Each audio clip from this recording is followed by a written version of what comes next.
Ang sinasabi ko lang, si Sara, 1,000,000% hindi nila maareglo.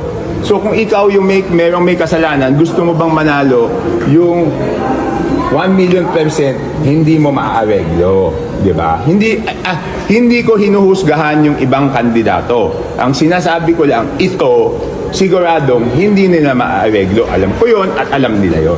Una, upang masiguro na tuloy-tuloy ang operasyon ng sektor ng transportasyon, bukas, March 17, ipapamahagi ng DSWD ang 5,000 pesos na cash relief assistance sa 139,000 na tricycle drivers sa 17 LGU sa Metro Manila. Wala daw kayo sa listahan. Ano po nangyari? Yung una pong post nila, sir, meron po kaming, andun po yung mga pangalan namin lahat. Ngayon po, payout na lang po kami. Bigla po nagkaroon ng bagong schedule na iba na naman ng pangalan na nandun sa master list. Wala na kami lahat doon. Ano daw ang payo sa inyo dito? Magantay na lang daw po kami ng ano nila, na sasabihin nila kung kailan kami mabibigyan. Pero hindi namin naasahan yung gusto namin ngayon, sir. Ngayon na. Kasi kung bibigyan kami second batch, na wala ring malabo rin po mangyari sa ngayon pong tinakdang oras na araw, napipayout lahat ng tricycle driver. Lehitimong driver kami, sir, ng Batoda. Ano oras pa kayo nandito? Madaling araw pala, sir. Di pa kami kumakain. Nagkakape pa nga lang po kami, oh. Abala na nga po yung biyahe namin. Abala na sa biyahe namin. Sir, di ba sabi sa balita, lisensya lang, sabi ni Yoromid, lisensya lang, ikaw si Juan de la Cruz, yun na, 5,000 na, huwag mo pahirapan yung tao. Bakit ganun? Dito nangyayari. Wala kayo sa listahan. Wala sa listahan, pero lisensya lang dapat. Okay na yun, di ba? Yung binibigay po kasi nila, bigay dami namin yung pala. lisensya. Hanapin yung ano namin, birthday. Asa lisensya naman na po eh. Pwede mo naman tingnan doon yung address, yung lisensya, yung birthday, saka yung address. Kompleto na kami. Dapat, ibigay na nila, hindi yung wala dito, di ba? Sabi ni Yorme, di ba? Huwag mo lang pahirapan ng tricycle driver. Ibig sabihin, may Andyan na lisensya sila. ka, driver ka. Oo, may ikita ako ng Batoda. Ayan, o. Ano bang ano nila dyan, o? Ito po. Napahirapan pa kami rito. ID kami. Sir, there's so much uncertainty going around. What would you like to tell our people sa mga nag-aalala po sa posibleng mangyari sa mga susunod na linggo o araw? Andito tayo, yung government, nandito ang gobyerno, nandito ang pamahalaan. At talagang binabantayan natin kung ano mga bagong pangyayari, kung ano ang narating para naman matiyak na patuloy na makapaghanap buhay ang ating mga kababayan at patuloy na makapasok sa trabaho yung ating mga commuter at patuloy lang at hindi naman masyadong maging problema itong nangyari nga sa yung gera sa Middle East at asahan po ninyo na kami po ay nakabantay at magkaalalay sa lahat ng ating mga kababayan. Thank you. Thank you. Kaya tuloy nasasabi nating nagiging source of fake news ang Vice Presidente dahil pinagmumulan din ng fake news yung tanong ng ibang reporter. So sana maiwasan ng ibang mga reporter, I'm not pertaining to all of you because I know you're all professional here. Iwasan yung ganon, especially kung ang reporter nito ay kaalyado niya or hindi. Mas maganda na maging neutral sa pagtatanong para makapagbigay naman ng matalinong sagot ang ating Vice Presidente. May we ask for a reaction from the palace regarding the statement of VP Sara Duterte in an interview yesterday sa Digos City where she stated, and I quote, "Marami siyang kakulangan bilang presidente, hindi lamang sa pagbibigay ng simpatya at empathy sa ating mga kababayan. More than that ay yung problema at eskandalo sa paggamit ng pera ng bayan." Salamat. Okay. Nakakuha po ako ng transcript niyan. At napansin ko po na maaari na ganito ang nagiging sagot ng Vice Presidente dahil na-feed siya ng mga maling impormasyon. Okay, may isang reporter, hindi po natin alam kung sino, ang tanong ganito, and I quote, "Ma'am, ang mga OFW, masamang-masama ang loob kay PBBM lalo't hindi niya sinalubong sa airport yung mga na-repatriate nating mga kababayan. Ano take nyo?" Unang-una, dapat ang reporter, alam kong hindi kayo parte doon, dapat pag nagtanong sa kanilang ini-interview, ay mayroong facts, mayroong resibo. Katulad ng sinabing masama ang loob kay PBBM dahil hindi sinalubong sa airport, saan nanggaling ang kwento na yon? So, ngayon, dahil mali na yung premise, sumagot ang Vice Presidente. Ang sabi niya, nakikiisa tayo sa pinagdadaanan ng karamihan nating mga kababayan sa overseas. At yon, nabanggit mo nga, marami siyang kakulangan bilang presidente.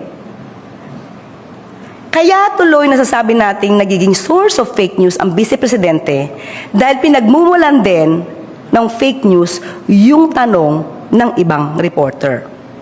So sana maiwasan ng ibang mga reporter, I'm not pertaining to all of you because I know you're all professional here. Iwasan yung ganon, especially kung ang reporter nito ay kaalyado niya or hindi.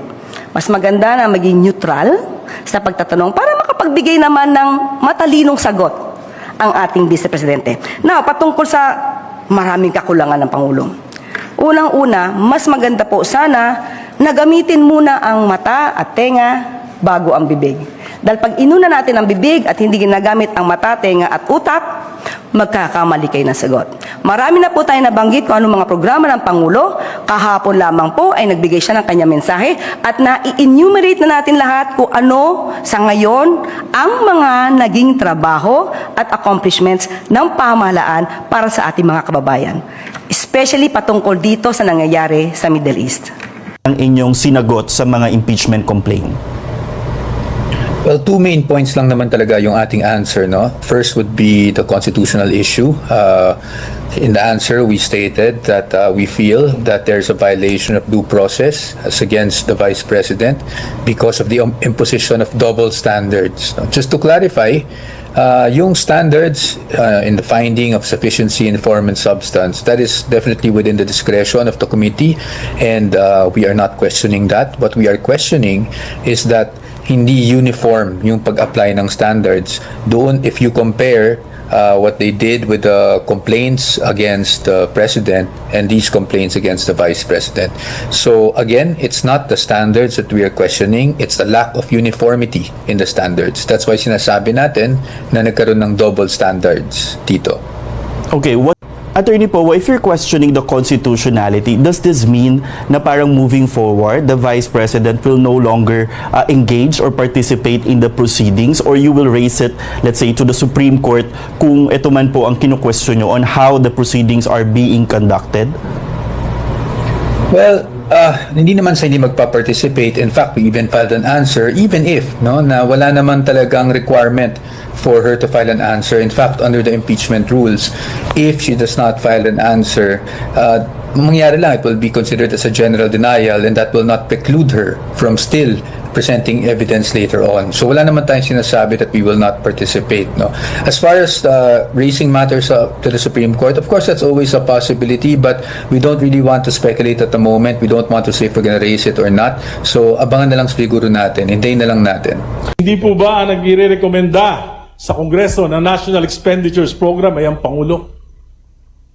It is called the President's budget, Mr. Speaker. So it is the President's budget, and it's a fact that 48,243,000 was allocated for the First District of Leyte because he is the cousin of the President, and 30 billion was given to the First District of Ilocos Norte, the son of the President, and it will not happen if they are not a political dynasty. Mr. Speaker, if I was not observing my Ramadan, Mr. Speaker, I could have also shout as loud as Congressman Irisi.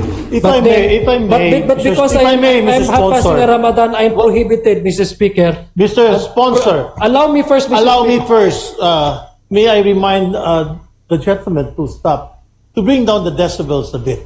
Shouting will not do us an advantage here. Let's debate in a proper way. Just a friendly reminder. Thank you. Proceed. Thank you, Mr. Speaker. Again, let me respond to my good friend and one I respect, Mr. Speaker, very, very calmly. The President acted as the President of the Republic of the Philippines, not as a cousin of the former Speaker. The former Speaker acted as the Speaker of the House of Representatives, voted by majority of the members of the House of Representatives. They have separate mandate, they have separate authority. To say the opposite is not only accusing these two gentlemen, but it is, Mr. Speaker, a very sheer example or conclusory, like one that is having a bias. He sent me a letter. He indicated that he wanted to testify. So sabi ko, yes, if you are testifying on the flood control projects, then we will schedule a hearing. Tentatively, we have scheduled it on April 14. But if we can hold it much earlier, then why not? Ang betting na nangyari, anong ite-testify mo, Gov? Sabi niya, flood control. Okay, we'll accept yung request niya. mismo sa inyo pa? Yeah, he was in my office yesterday. Sir, magsasabi ba sa affidavit? He may or he may not. Kasi basta tama na sa akin, ang ite-testify niya relevant do sa inimbestigahan ng Blue Ribbon. So sir, verbal, walang affidavit siya na sinabi sa inyo? Wala. Basta yun lang ang sinigurado ko tungkol sa flood control yung kanyang testimony.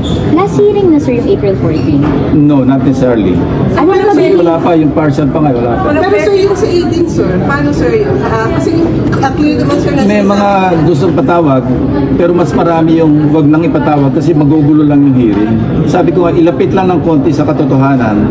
Why not? I will have to consult my colleagues, the members, because may mga collective, may mga issues, individual and collective issues that must be addressed. I for one, nasabi ko na ito na tatawag tayo.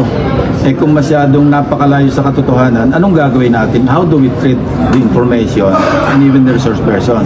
Ang iniwasan ko, once obvious na nagsisinungaling, merong mag-motion para i-cite for contempt.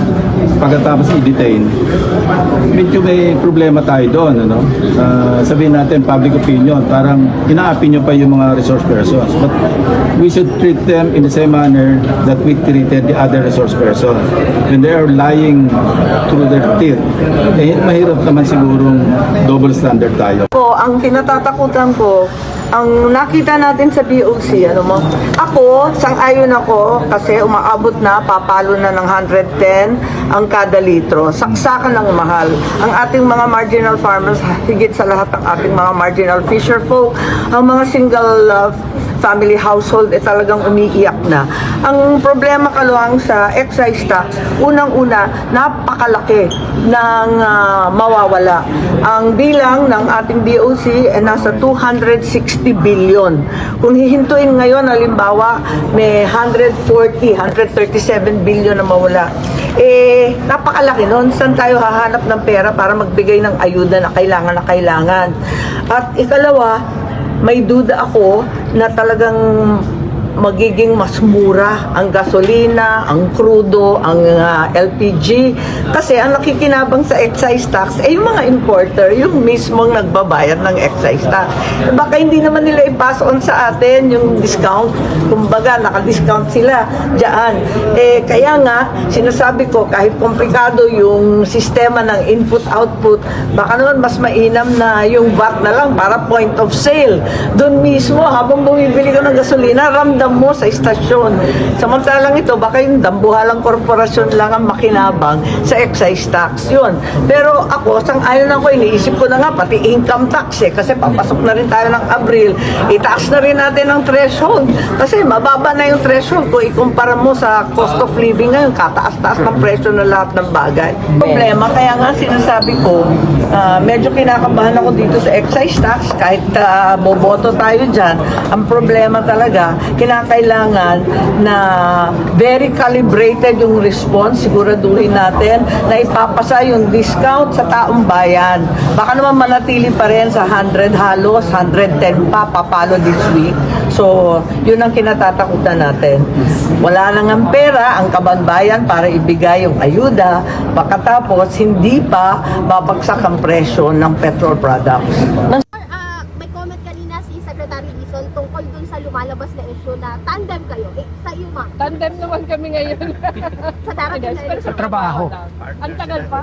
Ang tagal pa ng eleksyon. Ang dami pa namin kailangan trabaho. So yung tarpaulin doon sa Cebu, no comment din kayo doon. Wala akong alam dun. Wala yung magkatabi kayo ni Mayor dun. Wala. Last question po. Trabaho muna.